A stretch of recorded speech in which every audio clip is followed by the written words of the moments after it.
So they say what's old is new again, and let me just tell you, if you head on over here to the Northside Marketplace, you're going to find a place called Modern Traditions Co. And you could literally spend the entire day searching because it feels like I'm on a treasure hunt.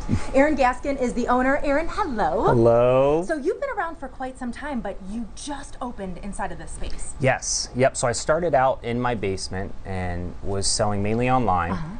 Moved into the Bounce Innovation Hub for a couple years, and that's what really turned me into who I am today.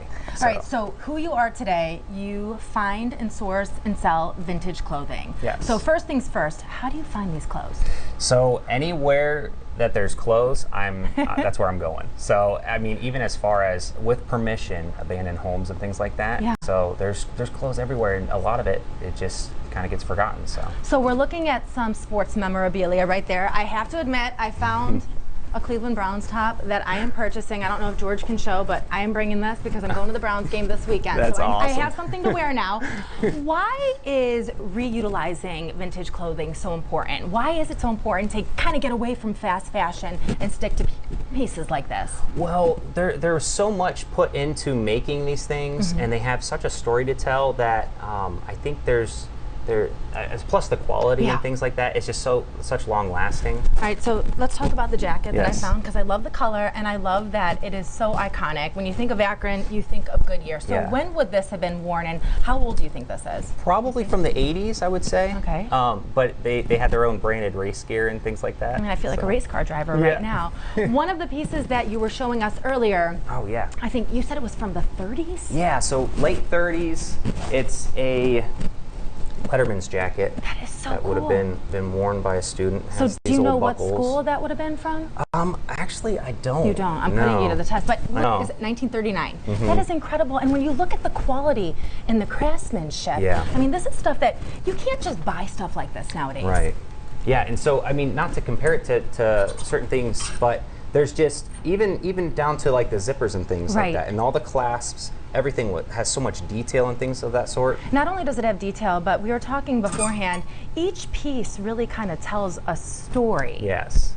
Yeah, so for instance, we want to talk about the Let's talk about it, because I think it's really cute. So, in a sense of everything kind of has its own story. Right. This lab coat would have been used by a Timken employee of some sort, but I'm not sure exactly what his position would have been, but the fun thing is, like, Timken had their own branded clothes, and that this was used for just a specific purpose. Sure. And then at the end of the day, it's like, okay, that's all that it would seem for. But now we kind of see this stuff as fashion. And I was going to say, I think the interesting thing too is we talk about fashion being cyclical. So you see like this cargo trend coming back. You see a lot of these different trends, the tweed jackets coming back. Is there a favorite trend in particular that you love searching for? Oh, well, yeah, so a lot of what I like to get are these old jerseys. Okay. I'm a sucker for old baseball. Yeah, you know what, whether me too. it's Little League or just some no name brand. This one is giving me a league of their own vibe. Yes. You know? And it's wool, so I can't believe they would have wore wool out on the Especially field, right? in the hot summer. Right. Yeah, who knows? And you also have jeans, so it's funny too, because a lot of these styles from the 70s, 80s, 90s, they're coming back, but you're searching for them. You have them here, and I want to tell you too, the price points are incredible. Thanks, yeah. So I try to keep it at a point where I look at something, I'm like, okay, this is what I would like to pay, and I get it at a good price to where I can pass that on to the customers as well. So you certainly have a pulse for what's trending, what's going to sell. Are people able to just come in here and say, like, listen, I've got all these clothes, I don't know what to do with it. Do you think you could sell them? Yeah, so I do purchase clothes, and then if I'm here, I'm able, if they bring them in, I can take a look at them at that point. All right, so really quickly, what days are you open? How can people find you? Because I'm telling you, the stuff in here, I was literally going through each hanger. I'm like, oh, I want this, I want this, I want this. So how can people find you? Okay, so they can find us on Facebook, Instagram, or TikTok at Modern Traditions Co.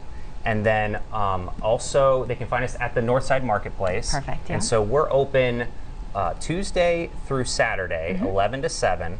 and then Sunday 11 to 3. Perfect. Thank you so much. I have had so much fun. I still have a couple things that I want to look at, okay? Perfect. So again, they're located at the Northside Marketplace. Be sure to check them out, but stick around because New Day Cleveland still has a lot more left in the show. We will see you in just a few minutes.